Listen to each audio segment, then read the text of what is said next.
What's going on, Marvelites? We are live. I am just setting some things up. I am going to be sharing a link real quick. So if you're joining, give me a quick second here.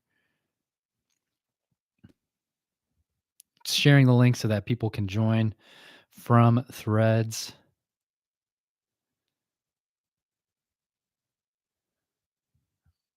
If you're joining as we're sitting here and waiting for me to get this going, feel free to put any of your thoughts in the comments in the live feed, in the live chat, and we'll go from there. We'll just basically talk about the episodes we're going through. And if you're watching this or joining when it's not live, still feel free to put your thoughts and anything you want down below in the comments. I would still love to chat with you about it, even though this live stream has ended. All right. That should be shared out. All right. Episode 6, X-Men 97. It's been out. We're here to chat about the episode, chat spoilers. Again, feel free to put stuff in the chat. We'll talk about whatever the heck you want. Super J, what's going on, man? Glad you are here. Marvel Reader, awesome that you're here as well. A happy X-Men Day to you as well. Also, new comic book day for anyone. I have not gone to the comic book store yet. Probably not today, unfortunately. Probably tomorrow. Just may not work out with the schedule. But let's get started, I guess. How about the opening credits? I think we all knew it was coming, right? Like, we all knew it was coming. Magneto was not there. Gambit was not there, but Nightcrawler was there. Nightcrawler was there. It was good to see. Also, obviously, a lot of like small Easter eggs for what we were about to see in the episode, right? We saw some of the X-Men fighting, like the Shi'ar people, which is a callback, right, to I think the original Phoenix storyline in the animated series. I forget what season that is, either 2 or 3. But that's that callback there. Oh my gosh. Yeah. Nightcrawler again. Nightcrawler's so great. I love Kurt. Kurt is amazing. And like, yeah, to see him in the opening scenes again, even though he wasn't even in the episode, it was still so good to see him in those opening credits, especially with swords. Right. But we go right into the opening scene, which was that teaser that Marvel shared yesterday of Deathbird basically going up against Ronan the Accuser, the Kree people, essentially. Gladiator was there. There's some other people. I do not know their names. I don't even know if it really matters, but cameos, right? If you know who they are, feel free to put them in the chat. I do not know. And then obviously we go to, I forget exactly when. I have some notes here. Those are not my notes. But basically we get taken back to see Charles, right? We see Professor X with Lilandra, who, again, if you remember from the end of season 5 from the animated series, they took Charles to help heal him and help with all of his medical issues. And obviously there was a budding relationship with Lilandra. And we obviously see that. Maurice, what's going on? Oh my gosh. I have some stuff from you and the Marvel Reader that I want to chat about. Yeah, the dialogue in this episode, we will get there. We will get there. The whole thing with Charles, right? I first and foremost, I have to talk about this because at one point, obviously the Shi'ar people are not very happy with Lilandra hoping to marry Charles, and she obviously wants to keep Charles here. She basically wants him to forget about Earth, move on, do this whole thing, be with me here, blah, blah, blah, blah, blah. And Charles is like, I don't really want to. And you can see that he doesn't want to, right? He's trying to like take her on a honeymoon after they get married. And where are we going to go? Oh, Earth, right? And like, he obviously wants to be with his X-Men, but he's obviously torn now because of his relationship with Lilandra. Obviously that turns into them being like, we don't like humans. I forget what they call them. Taurans, something along those lines. But basically, we don't like people that aren't Shi'ar people because you're beneath us, essentially. And they're like, you got to forget all of your memory. before we get to that part though, this is just like the what do I want to say? Salacious continued sexual innuendos. Not an innuendo. That's the wrong word, but we'll get there. When they're walking out when Lilandra and Charles are walking out in front of everyone, and Charles is like, they're about me like I'm your pet. And he's like, I kind of like it. I was like, whoa, Charles. And then Lilandra was like, just be quiet. You can bark later. And I was like, man, they are really hitting heavy at these little sexual things here. Notice the coding. Yeah, Terrence, thank you. Yes. Basically, good old good old classic space racism. And then Maurice, notice the coding. This dang heart is in the way. Notice the coding of Lilandra as a wavering ally. She wants Xavier to divest of his heritage, even if she doesn't want to outright say it. Yeah, right. It's almost like what do I want to say? I don't know the right words. It's you are correct in what you said. Basically, it's she's trying to be an ally, but she still is somewhat being racist against him, for a lack of a better term, and like wants him to forget his heritage. Right? It's just like, yeah, the trap of assimilation. She wants him to be part of her people, and he almost gives in. Right? He almost gives in. He's ready to do it, but when they ask him if he wants to give up his X-Men, he's just like, I can't. Like he hesitates, and then Deathbird comes in, and then there's that whole thing, and then we'll get into Charles like laying in on him basically. But then the other part, right, is what do I want to say? Forge and Storm, Life Death Part 2. I, along with Maurice on Threads from Blurred Force, I really thought this whole episode was going to be about Life Death Part 2. I don't necessarily think that any of this should be completely adapted or exactly adapted from the comics, because I think that would just be a disservice, honestly, and it's just super hard to do. But obviously, after the teaser from yesterday, I was like, I guess we're going to get a little bit of something else besides Life Death. I still thought it was done well. I liked the going back and forth. I just really thought it was going to be a lot more of Storm and Forge, and just going forward with that. I thought it was done well. I'm not here to complain about it. I thought it was done well, and I just thought it was going to be a whole episode based on the title, and then the last one was split. Right, it had two names for the title, but it was okay. Storm was great, and it's definitely completely adapted differently from what happened in Life Death Part 2 in certain ways, right? In Life Death Part 2 in the comics, Storm is like going across the plains of Africa, and she's very basically dehydrated, has it eaten, and she's starting to get visions and all this stuff. Like she goes up against the snake, she sees the X-Men team, she talks with them, she even is with Forge at one part.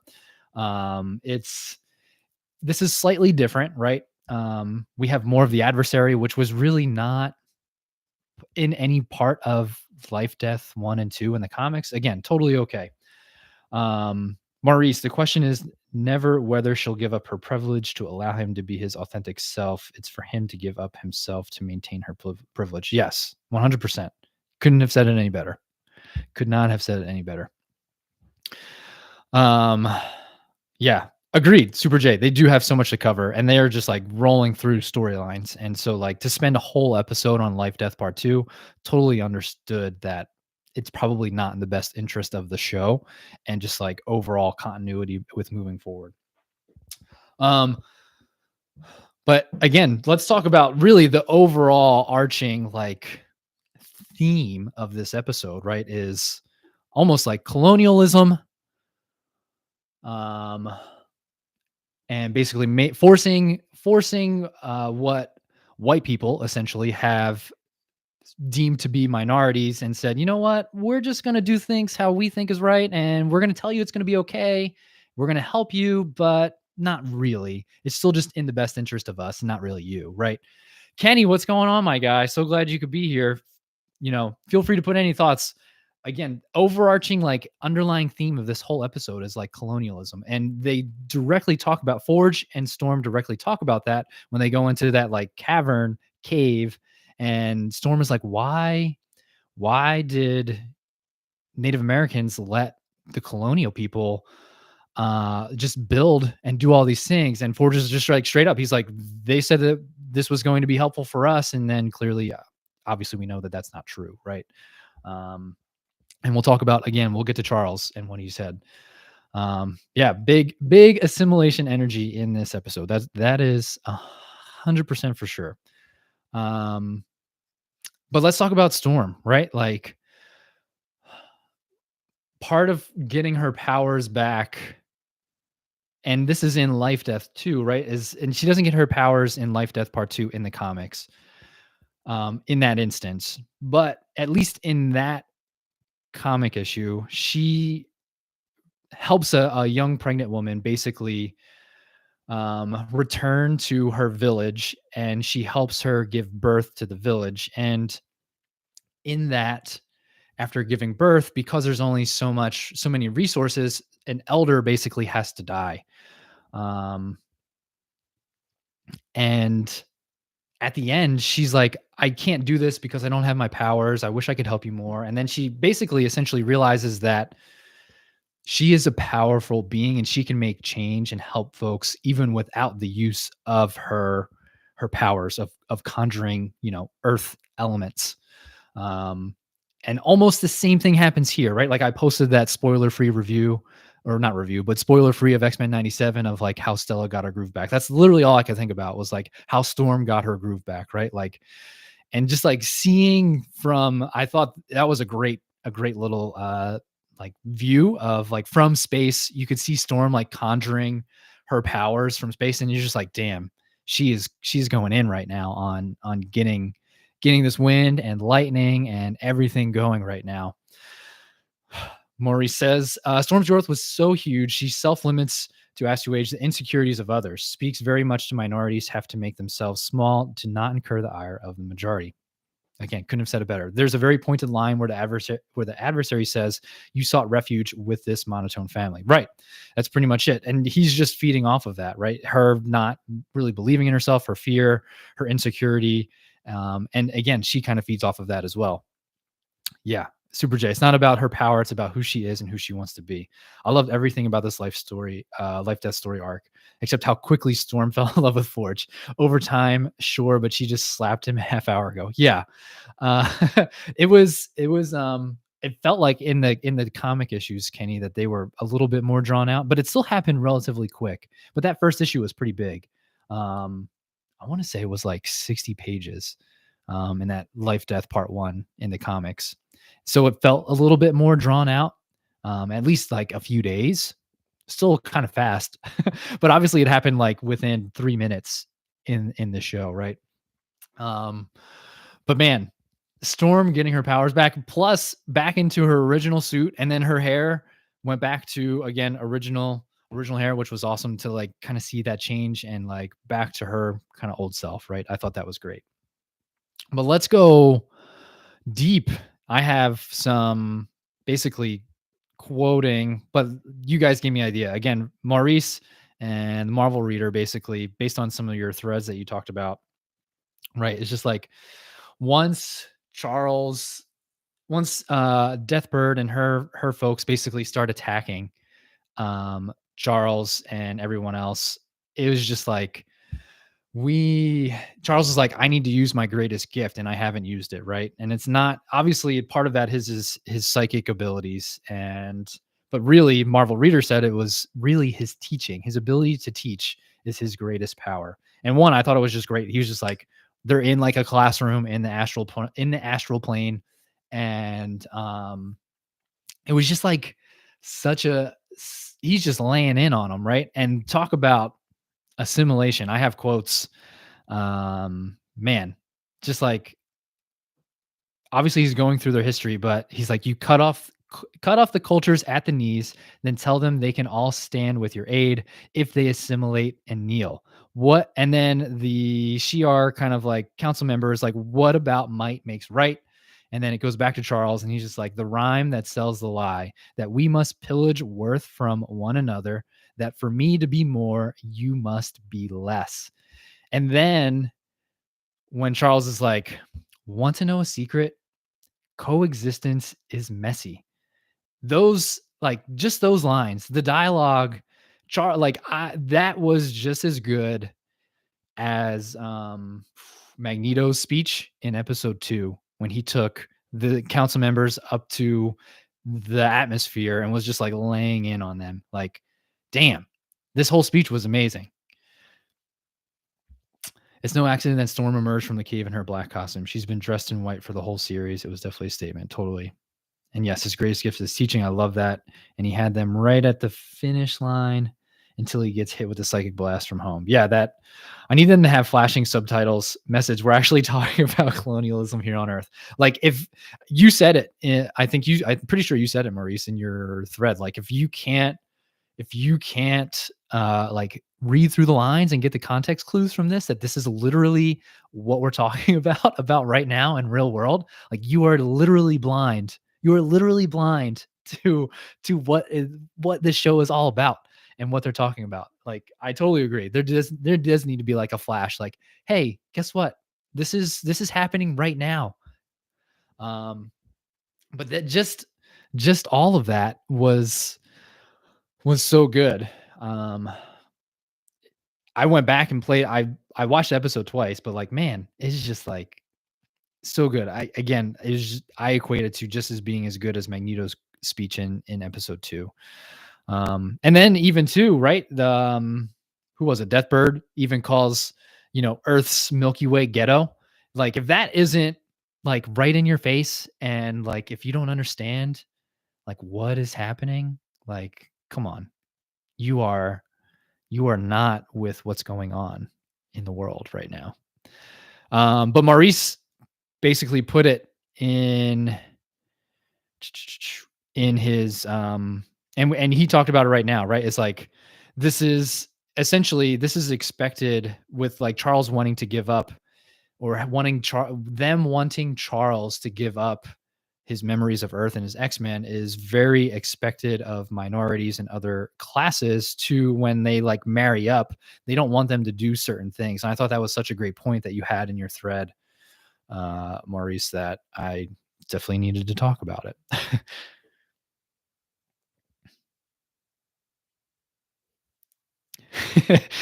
Kenny, the entire episode said the quiet part out loud.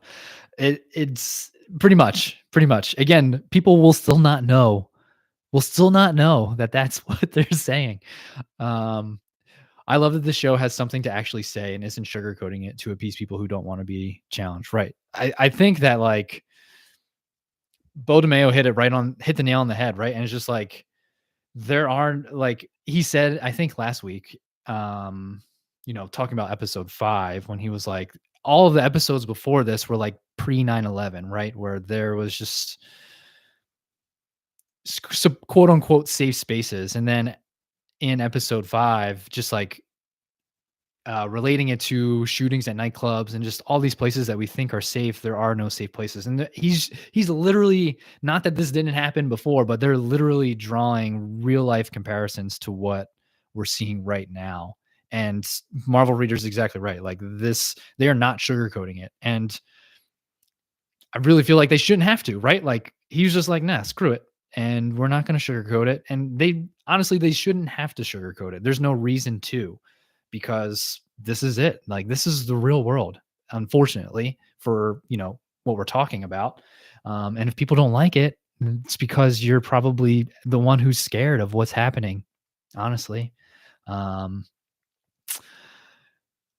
and then the only other thing that we haven't talked about, which is totally fine. I mean, we could talk about this all day, and feel free again to put any thoughts in the chat, whatever we want to talk about, or whatever you want to talk about. Let's talk about it. But yeah, Kenny mentioned it, right? Like Charles was going to town and then he got hit with that psychic blast. And then obviously he had some sort of vision, or someone was like in his head, right? Of now showing basically what happened at Genosha. We all had to relive seeing Gambit again. And obviously Charles was like, I'm not staying here now. I got to go back home. They were happy. They were having fun. Like, and now they need my help, basically. And we find out that Sinister was the guy or the person behind those super sentinels going to Genosha, or at least he has Trask's DNA to get to the sentinels essentially. And we all know what Sinister does with DNA, and he's just gonna probably make more. He'll always have it, right? So until they find the original and get rid of it. But now we know who's behind, or at least we think we know who's behind that everything that happened at Genosha. The plot is Sinister, pun intended. Yeah, totally. Like, I mean, that's what he is. Sinister is just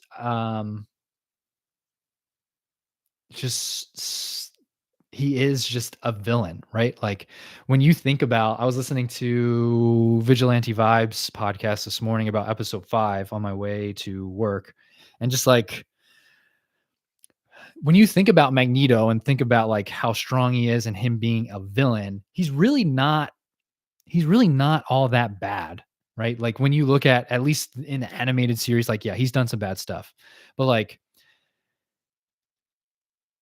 when you look at like the animated series, like Magneto's really not that bad, like of a villain.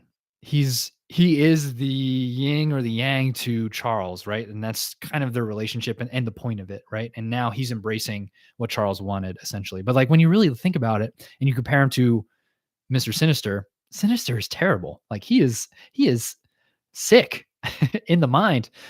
Sinister just being straight up a villain we can hate is a bit of a palate cleanser from all this nuance and metaphor. Totally, right? It's just like um I think Sinister is going to make Bastion Nimrod. Yeah. Sorry, I keep looking because there's this like little heart here to like as an emoji and it's just like in the way. Um yeah, totally. Someone else brought that up. Yeah, totally, Kenny. High evolutionary in Guardians of the Galaxy 3. Like high evolutionary is just a sick dude. Like he is sick in the mind. And I agree with Maurice. It is somewhat of a palate cleanser of like just getting away from like this nuance and metaphor and just like this is a bad guy. He's just bad. Take it for what it is. There's like no undertone or writing to it. It's just this is what it is. And yeah, High Evolutionary is just a sick dude. I'm excited, by the way, to see him at some point again in the MCU. I hope they bring him back. He did. I can't think. I can't think of the actor's name right now, but he did an amazing job being him. I feel like that doesn't get talked enough about. Like he did a great job being High Evolutionary in that movie. Like so good, so good. And also looking at it as like a palate cleanser, the first thing that made me think of was just like made me think of like She-Hulk as like the show. Like I feel like I'm going off on a tangent here, but like so many people hated She-Hulk for multiple reasons. I loved it, probably one of my favorite Disney Plus shows, but like not everything needs to be serious in the Marvel universe. Like here's a show, it's fun. Like we're breaking the fourth wall. She did that before Deadpool did in the comics, at least. Like, let's just like enjoy this show for what it is. Like, there's no need to like be so angry about She-Hulk. Anyway, I'm digressing here. Since we're taking characters off the board, I think we Sinister getting his should She-Hulk was great. I'll die on that hill. I agree. I loved it. Like, I thought it was a great show. Yeah. Since we're taking characters off the board, I think Sinister. I think we Kenny. What Kenny? You missed some words. I think I'm confused.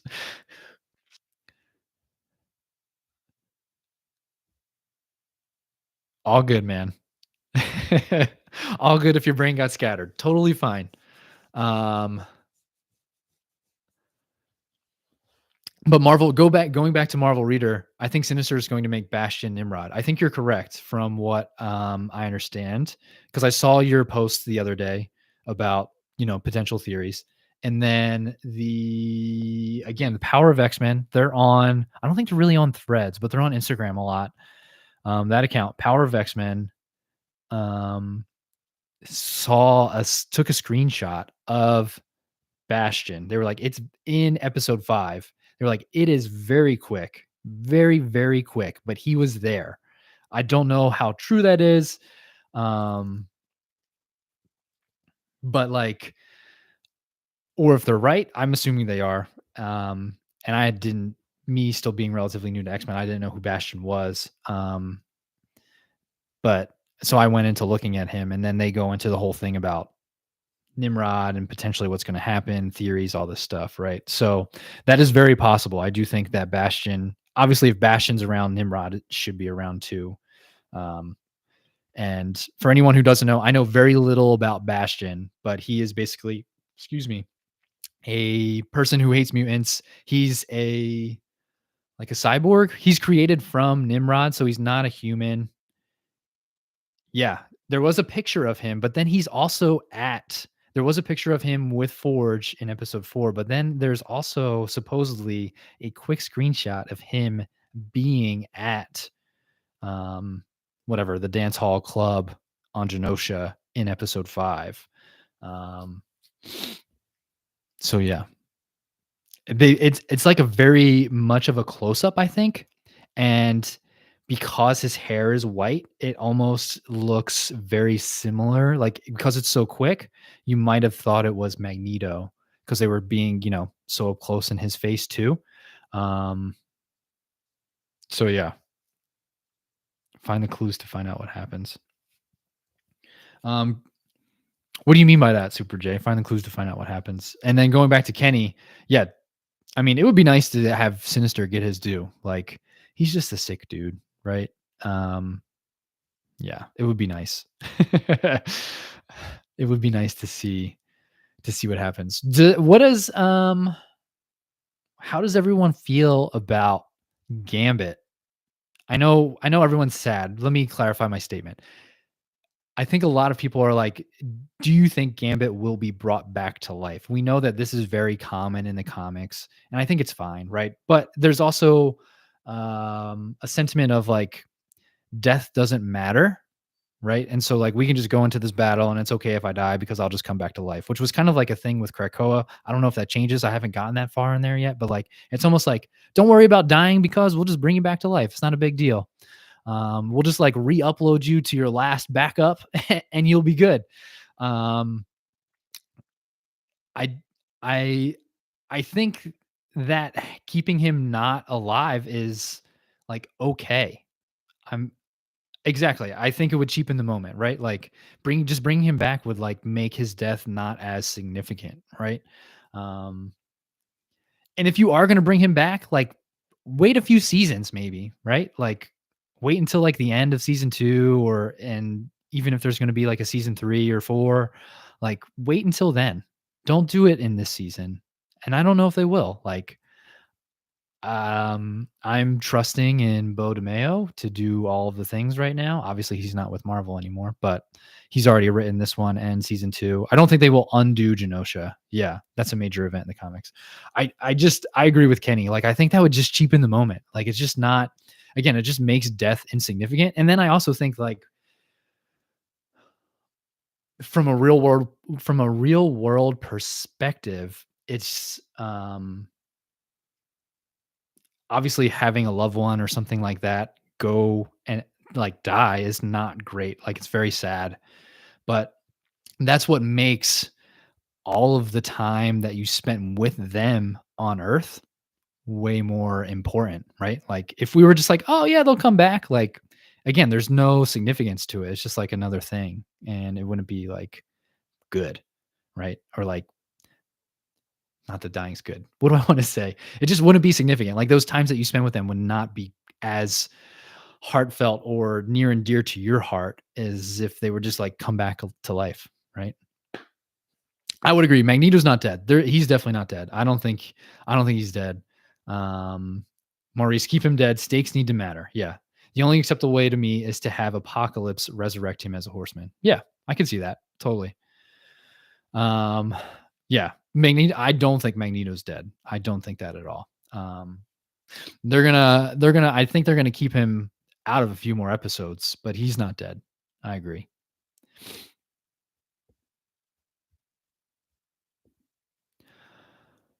Um, and then any other theories? I know Marvel Reader has a lot. I don't want to necessarily bring him up if someone else doesn't want to bring him up because he doesn't want to quote unquote spoil people. But they are technically just theories, as this was brought up in your comments. Yep, classic comic rules. If you don't see a body, they ain't dead. I mean, the same is true in the MCU, right? It's just like if you don't see the body, they're not dead. I'm still waiting. I am still waiting for Ulysses Claw to come back from Black Panther. We did not see him actually die. He's still around as far as I'm concerned. And I would like to see him some more, honestly. Not from like a I just want to see him more. Uh, if you know, Black Panther to me is just like holds a spot near and dear to my heart. Is like what got me into MCU and Marvel in general, and then like because I didn't know who Ulysses Claw was, and like clearly he was important, and then I looked it all up, and I'm just like, now he's dead. What? We're not going to see him again. And then obviously I learned more, and we didn't see him die on screen. He's not dead. I'm still waiting for him to come back. I think he would be fun to have back in the MCU at some point.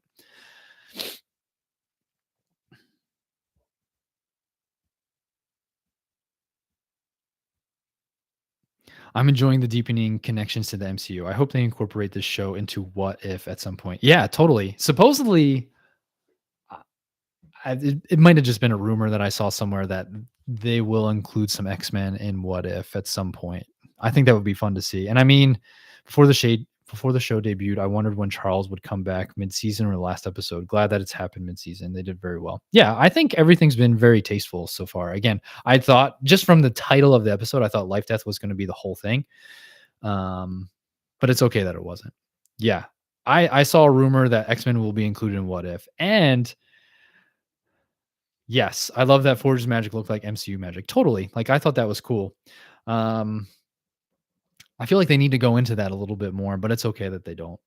Again, that's a lot of stuff to fill in. But like Forge has some sort of mystical power. He kind of talked about it a little bit, like he said, like his grandma or his mother, you know, and he paid attention so that he could use it.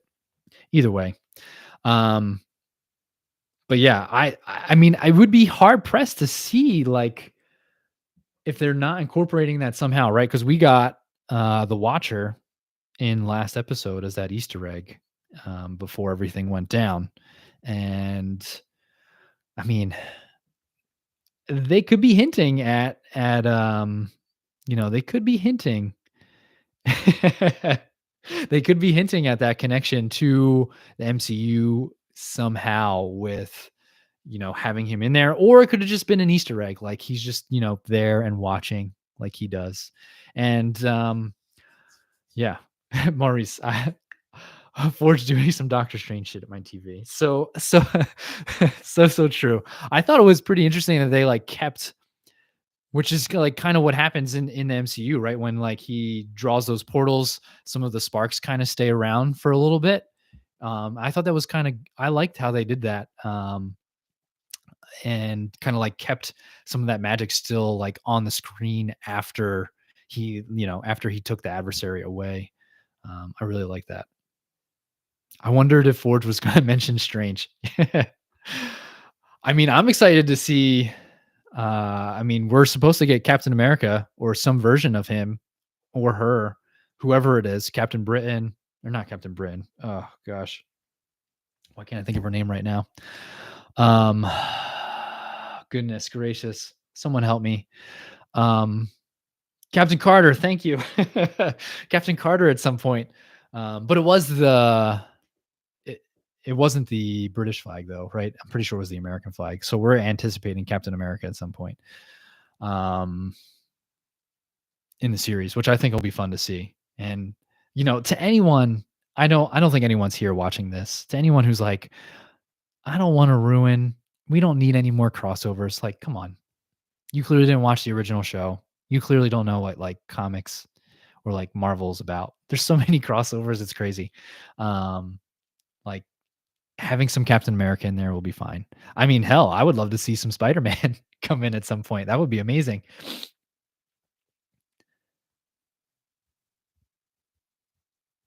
Yeah, crossovers and comics go hand in hand. I would love to see more. Like, I don't think they do them anymore. They just like kind of happen of like the Marvel team ups. Like that was like a legit series, I think, where they were just like, we're gonna take these two characters and put them in this one comic. Yeah, that's the whole selling point to Marvel Comics. Exactly. Like crossovers are a thing. I don't think they really do Marvel, quote unquote, Marvel team ups anymore. Um, they just like cross people over. They don't even say it anymore. They're just like, oh, we're gonna bring these people in. I would love if they got Kahori from What If to cross over. No idea how. Yeah, I think that would be awesome. Totally.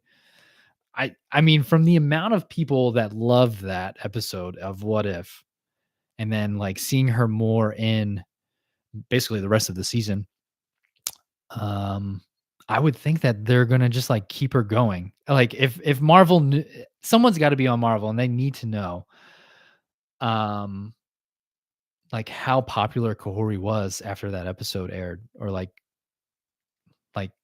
that is all. I feel like it's just as, at least at the time, just as popular as like Miss Marvel, aka Kamala Khan, um, Iman Vellani, basically. Like people were like, "Man, we love this character. We need more of her now." Like if they don't adapt her some way somehow to more things, they're Marvel's missing the boat. Not unrelated Marvel reader. This show soundtrack is incredible. We need more of it. I mean, the whole, obviously I know what it is. I know it's Ace of Base now, but like after watching that dance with Magneto and Rogue, I was like, man, what is this song? I need this. I need this song in my life more. Also, they've given the X-Men enough of a runway this season to start including outside characters. Yeah. It's not like 97 start with crossovers right at the start. Yeah. No, totally. I agree. Like we've gotten a good amount of stuff, and I think it's totally fine to have crossovers. I'm not against it at all. That is true. I wonder if we will see her at some point, Miss Marvel, now that she's quote unquote a mutant. Um, Even though technically she's always been a mutant, it's very confusing, but that's okay. That's comics. Um, Soundtrack will probably release after the season ends. That would be dope. I mean, we just need like a Spotify. Not that I don't have Spotify, but it's here at the gym. So when I'm here by myself and working out, I throw that stuff on. Speaking of Miss Marvel, yeah, like I would love to see Miss Marvel in some of this at some point, even if it is animated. And Aman Vellani said that she would more than happily voice her, um, which would be great. I think that would be great to have that continuity as well. Um, Yeah, I mean, Miss Marvel is also getting, not getting her own, but she's going to be one of the headliners, I guess, in one of the newer X-Men comics coming out, NYX. Her and basically Wolverine, or the, Laura Wolverine, are going to be the main characters in NYX. There are a few others, but they're probably going to be the two headliners that I'm kind of interested in. I mean, I love Miss Marvel. I think they need her in more stuff, and I would love to see her in some sort of thing like this. I wouldn't be surprised if it's not this season. However, I would be totally caught off guard if she was some way, somehow. I rewatched episode 5 last night, and my wife, who wasn't paying attention and watching her phone, looked up and said, "Is this Ace of Base?" That is amazing. Yeah.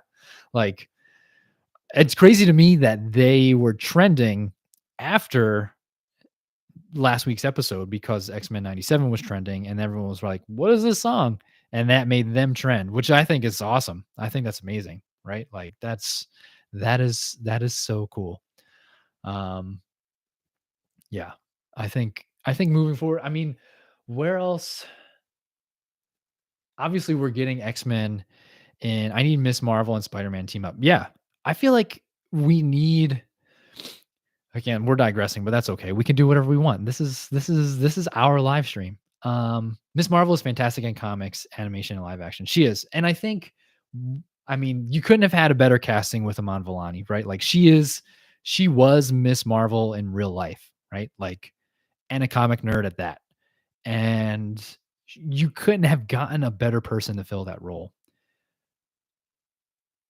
I think that I was gonna say something and now I forget. But like, I think we need Alpha Super J. Like, I think we need more street level stuff. I think more people want that. Not everyone does, right? But like, you could imagine that like we got some street level stuff with Echo. And while that show was good, like I didn't dislike it. Obviously it was part of Marvel's new spotlight. and kind of like self-contained, which was great. Like no one had to watch anything else beforehand to understand what the heck is happening, right? So like I feel like we need more street level stuff and we're getting that, right? Like we're getting Daredevil back. But like I would love to see some of these team ups like with Spider-Man and Miss Marvel, or I mean, now that we're also getting Fantastic Four, I think potentially even having like, even if it was just a little bit in the movie or in a show somehow, even if it was animated, I don't even care. But like some Spider-Man and Johnny Storm action, even if it's not like just them, but like if we get some of that back and forth, like their back and forth in their relationship, I think is great. In the little bit that I've read in comics between Johnny and Peter is just so good. The Newton brothers are among my top favorite composers. You can imagine how ecstatic I was when I found out they were composing. Yeah, they're definitely great. Kenny, I wish I could say the same for Miles.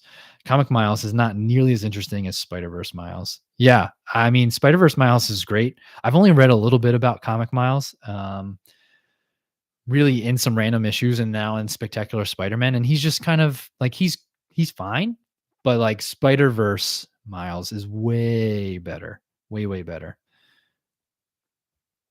I honestly think there should be a Marvel team of phase in the MCU. That would be dope. I think that would be fun to see. They better officially announce Young Avengers at this year's SDCC. Yeah, like it's you would think it's happening, right? Like after the Marvels, you would hope that they're gonna do something with that, and you know that's just gonna bring negative criticism from all the haters. Unfortunately, they're just gonna be like, "This is dumb. We don't need these people. They're who cares about Miss Marvel? Blah blah blah blah blah." Like, oh my god, just shut up. Hoping Wanda and Quicksilver get incorporated. Oh my gosh, totally. Like, excuse me. Oh my goodness. Um, yeah, like you would think. I mean, there's so much the way. I mean, there. What do I want to say? Elizabeth Olsen has. I feel like there's too many rumors going around about her of like not wanting to be in the MCU anymore, not wanting to do Wanda. She's tired of it, and then supposedly she's been filming or will appear in Agatha or whatever. I don't know. I feel like there's just so much of like her being okay with being in Marvel and not being okay, and just like all this stuff. And like I personally love her as Wanda. I think Wanda's great, and like having Wanda and Quicksilver get incorporated, especially now with X-Men being incorporated into the MCU, and that we've already have had Wanda and Quicksilver. uh, we definitely need to have them kind of like fleshed out a little bit more. Yeah, this year's San Diego Comic Con is going to be huge. And yeah, Young Avengers, I'm all about it. Like Miss Marvel and Kate Bishop, dude, Kate Bishop, and then if you throw in Yelena at the same time, like, whoo, that that could be one heck of a threesome right there. Like I think that would be so good to have those three interact. It would be a lot of fun. Yeah, Yelena. Like her just everything about Yelena is great, especially her interactions with Kate Bishop. Like so good. So good. One of my favorite recent team ups is Doctor Strange Punisher team up called Magic Bullets. I have not seen that or heard of that. Or I might have. I'm not entirely sure, but I've heard it was good. I think. I'm almost positive now that I've heard of it. Bring back Eleanor Bishop, please. Vera Farmiga is my fave. I don't know who that is. I'm not gonna lie, Dawn. I don't know who that is. Eleanor Bishop and Vera Farmiga. I don't know. I'm that's just me. I'm not sure. Kate Bishop and Kate Bishop as Thelma and Louise. Yeah, like I think so. Honestly, like I think having Kate Bishop and Kate's mom. Okay, yeah. I mean, you would think they would bring her back at some point. Any theory on what they might do with characters from Marvel? I don't. I don't have any idea on that. I wonder if that was like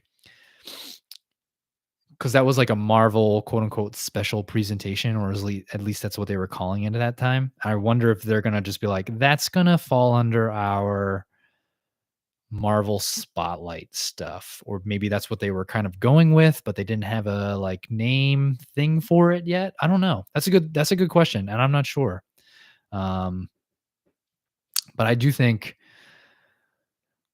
we do need more street level and we need more team ups, and I think that would be great. I think Midnight Suns is likely, and Jack Russell would figure prominently there. Yeah, hopefully Werewolf by Night. Yeah, gets Titan Blade. You would think so, right? Or well, probably not in Craven. I feel like Craven, Sony, man, they are just like ruining stuff. Like, come on.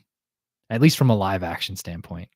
They got their animation Spider-Verse stuff dialed in, but this whole this whole thing with Sony, they're just like wasting so much stuff. It's just like so terrible. Like I am I haven't seen I was going to go see Madam Web and then I was like, "Nah, I'll just wait. I don't need to see this." And I want to see Craven. I'm afraid it's just going to be the same thing. I'm afraid it's just going to be the same thing. And they're just going to be like, "Why? Why? Why did this happen? Why did you make this?" They're also not doing a very good job at like marketing their stuff.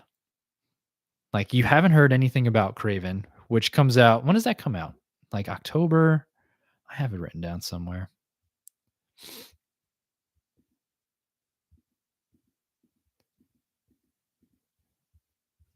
Let's see. Craven. I thought I did. Yeah, Craven comes out in August. So like how far away is that? That's really not that far. We're talking May, June, July, 4 months. I haven't heard anything besides the last little bit, which was a while ago. I haven't heard anything about Craven Hunter, and I'm not like totally up on like how often or like standard like release trailer stuff is for movies. I'm just kind of like here and like enjoying it, but like I haven't heard anything about Craven. Nothing. Um, it's just like nothing. And then they have another one too, right? Sony has another movie coming out. Um,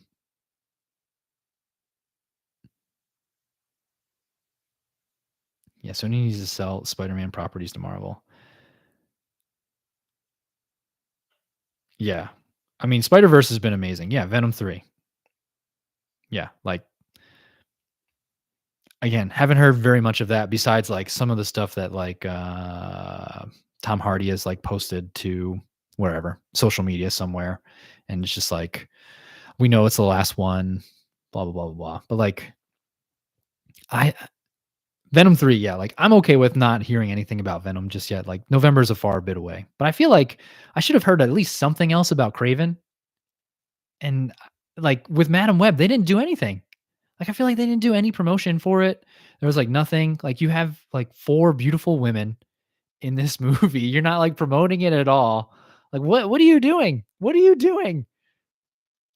Yeah. I agree with Maurice. They will unfortunately probably never give up Spider-Man license no matter how bad it gets, unfortunately for us as Marvel fans. At least there's that agreement with Spider-Man in live action, at least where we are like we're going to take the creative control here basically and just still slap your name on it. So don't do anything else. We'll just put your name. You just stand over there and we'll do everything else. Yeah. Like I didn't see Madam Web, but they didn't even do anything. Like I didn't hear that they did much. It's like so ridiculous. Yeah, they knew the movie was BS, so that's why they shorted the movie on marketing. Yeah, I remember that when Vulture showed up. And supposedly he was like, I don't even know. Michael Keaton was like, I don't even know why I'm here. What is this for? Why am I even in this? Yeah. I mean, I would love to see like even from what one was that? Where we got that quick brush up of Michael Keaton as Vulture in what was that? The second one? Second Spider-Man? That might be fair. Marvel reader. Yeah. I think Marvel's waiting for Sony to drive it into the ground so they can get a cheaper price. Hopefully. I don't know. Sony just needs they just need to it's so frustrating. So many characters. that like we could have, and they're just not. They're just not getting there. It's so unfortunate. Um, yeah. I mean, what is everyone's thoughts on X Men '97 moving forward? The next one, I don't know the title of the next episode. X Men '97, episode 7. Bright Eyes. Hmm.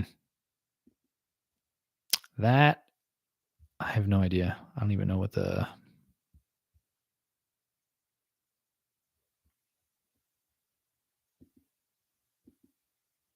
Anyway, title Bright Eyes. Anyone have some thoughts, theories, what we might see on Bright Eyes? I'm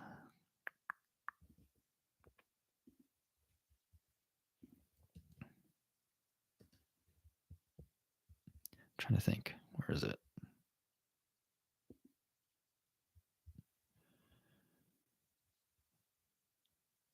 So basically, people, what I'm reading quickly is just like Cyclops trying to locate Trask, essentially. However, we could also potentially, where are we? Gosh dang it. There we are. Sending on a 3-parter. Yeah. So obviously the 3-parter is just going to be huge. Xavier returns to Earth. Yeah. Bright Eyes is Cables, right? That's what I'm kind of thinking, right? Like Bright Eyes could obviously be partly with Cyclops, but also Cable, and potentially how, he could help. Again, I really hope they don't bring Gambit back. Not that I dislike Gambit, but again, I think it would be best if we just keep him dead, at least for a little bit.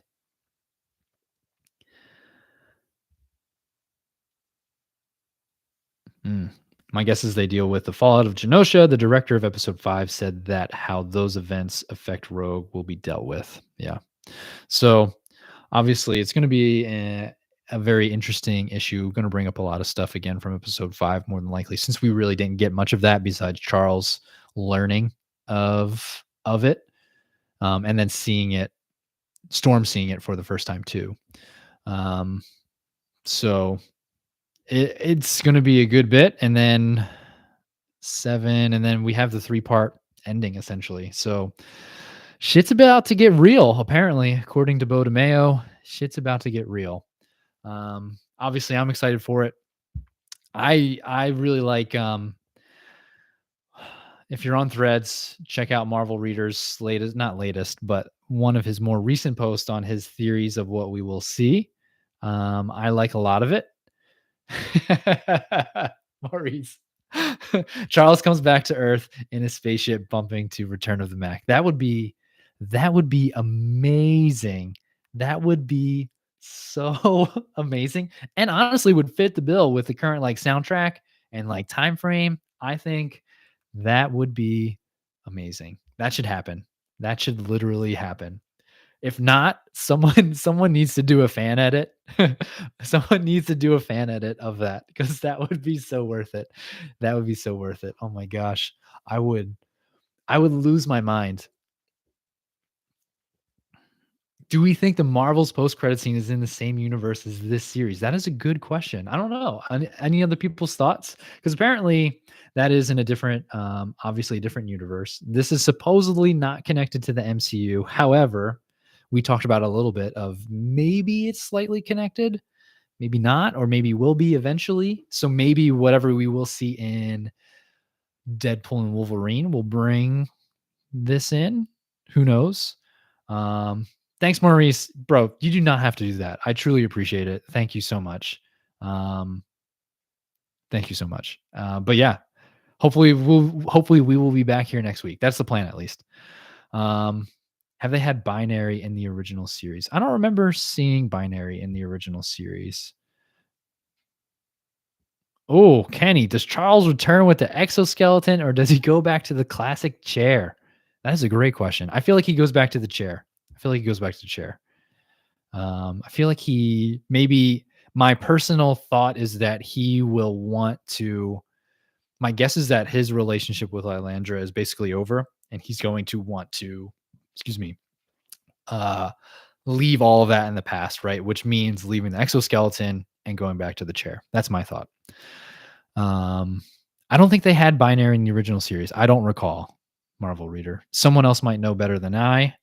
Um, the what do I want to say? Yeah, I think Gambit funeral in the next 2 episodes, quite possible. Gambit funeral might be there. They might have just like a large funeral, right? Because they probably couldn't bring back all the bodies. Might be like a even though a Viking funeral would be like that, but it might be like a Viking funeral kind of thing. Who knows? But I'm sure that they'll have some sort of kind of bereavement ceremony for everyone that was lost would be my guess. But yeah, I think that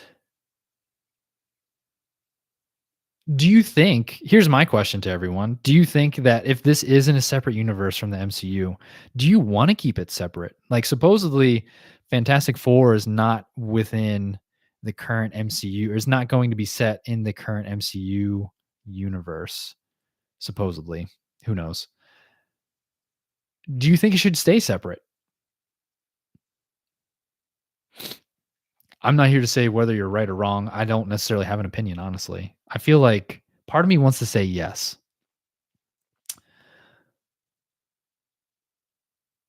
Kenny, do you want this just the X-Men completely separate? Forget the Fantastic Four thing that I said, but you can bring it up. But like, do you want the X-Men, like this animated series to be completely separate? Do you want also live action to be separate as well? I'm just looking for clarification. I don't care if you have an opinion or not, or if you haven't thought it that much through. Part of me wants to keep it separate. Part of me wants to bring it in together. I don't know. I don't know how I feel. Um, I'm not entirely sure. I don't know. I kind of like how I feel like, yeah, keep X-Men animated. Yeah, I agree. I like keeping the animated series separate. It's something I've been thinking about is like what DC is doing with having the Batman and the Joker movies as Elseworld tales while still doing a universe. Yeah, I kind of like that. MCU X-Men needs to be its own thing. I feel like I feel like it does need to be its own thing. I don't know. I agree though with like Dalton, given that it's on the multiverse saga list, that it's probably going to get connected somehow.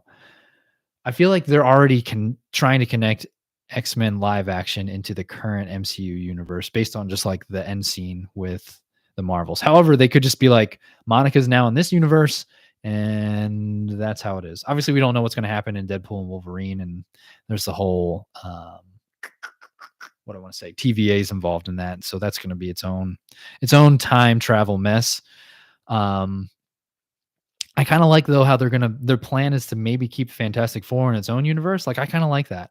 Like I feel like I want the same for Marvel. That way we can explore other stories where we don't have to be concerned with connection. I agree. Like I feel like it's getting so convoluted now that it is getting confusing and yeah, that ship sailed with Miss Marvel. Pretty much. I agree. Like I agree though with Kenny. Like I kind of like keeping it separate. Like I feel like X-Men's already been kind of like melded in. I would like to keep Fantastic Four separated. Part of me is just like cuz obviously in future like future Fantastic Four whatever movies, however they get integrated, they can be like my biggest thing is like okay, we've had all of these things happen, right? We've had Infinity War, Endgame, all of this stuff, the Battle of New York. Where's like if they were to incorporate Fantastic Four into the same universe, like where were you? Why weren't you helping out in all of these things, right? And obviously they can't go back. Yeah, Secret Wars will be the Crisis on Infinite Earths for Marvel. Totally. But yeah, keep it separate. I think so. Like for me, it's just like they can obviously answer it in the Fantastic Four movies, but like going back and like retconning everything of like, oh, we were there, but you just didn't see us. Like I think like to me, it's just like where were you in all of this, right? Like I kind of like keeping the Fantastic Four separate. I even like keeping the X-Men separate, but it's going to be interesting to see how they do that now that it's been like almost kind of like in. Yeah, that's been the talk too, Super J, right? Like they're going to reboot after Secret Wars or like a soft reboot of certain things, which isn't necessarily a bad thing either. I think it has been going on for a while, and it will be interesting. The things that I don't want to see gone though are like Miss Marvel as like Aman Vellani, even like all these newer projects that we're seeing right now. Like I don't want to see them rebooted per se. Right? Like I don't want Miss Marvel to be gone. I don't want Kate Bishop to be gone. Like all these things that we're hoping for soon. Um, yeah, Fantastic Four are going to be in their own universe that gets destroyed by an incursion, and that's how they get into the MCU. Yeah. Yeah, that's what my take is on that too, and I've heard that, which isn't necessarily bad. I'm excited about the possible retro futurism of the new Fantastic. I think if you've read I'm going to do a video on this at some point, and I haven't read many Fantastic Four comics besides what I have been reading, which is the current run, and I've only made it through like 10 issues. I think they're on 15 or 16 now, maybe. And then those 5 that they had mentioned, but I ended up reading all of Life's Story that Marvel mentioned. So issue 1, 48, 49, 50, or 49, 50, 51, whatever the Galactus trilogy is, and then issue 1 of Life's Story. I think they're going to base most of it around issue 1 of Life's Story while incorporating other aspects of those other issues that I had just mentioned. Because the Life Story starts off in the 60s. And I think that's how I think that's the main way that they're going to go about it. We'll see. But I'm excited for it all. We have significantly digressed from X-Men, which is okay. This is our live stream again. We could do whatever the hell we want. This is ours. I probably should be doing other stuff. But yeah, so glad everyone could be here. Thank you for the chat. Maurice, thank you again for the super chat. You did not need to do that. I appreciate you very much. Again, I'm probably still planning on making this like a weekly thing. So stay tuned for next week, next Wednesday, after X-Men 97 episode 7 airs, and we'll do it all again. Thank you all for coming. Until the next live stream or next video, Excelsior.